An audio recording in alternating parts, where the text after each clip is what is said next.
काली संस्कृति भवन परिसर में जिला स्तरीय आयुष्मान भारत प्रधानमंत्री जन आरोग्य योजना अनुष्ठित हो जाइछि। राज्य आईन मंत्री पृथ्वीराज हरिचंदन मुख्य अतिथि भाव में जोग देथिले।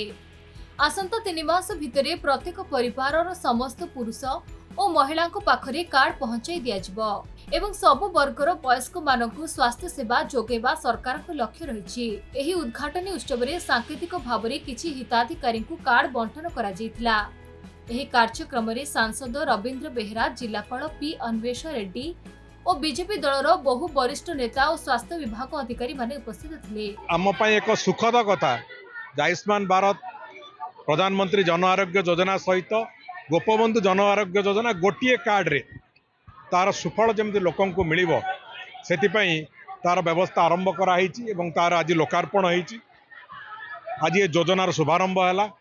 विशेष करके सबुठु बड़ कथा हो केवल 30,000 हॉस्पिटल सर्वभारतीय स्तर में तार चिकित्सा मिल से नुहे ए गोटे परिवार जेते जन सदस्य थे समस्त पाखे से कार्ड गोटे गोटे कार्ड रगुरी जमी गोटे परिवार को गोटे कार्ड दिखाला एवं समस्ते गोटे गोटे जो 3 कोटी 35 लक्ष वर्तमान एवं आशा करा आहरी से संख्या बढ़िबो बोली आगामी दिन में समस्त व्यक्ति पाखे गोटे गोटे कार्ड आयुष्मान भारत प्रधान जन आरोग्य योजना और गोपबंधु जन आरोग्य योजनार शुभारंभ है एवं आयुष्मान वय वंदना योजना शुभारंभ है। से समस्त धन्यवाद। समग्र भारत वर्ष में समस्त को सब इंडिविजुअल को एक कार्ड मिल।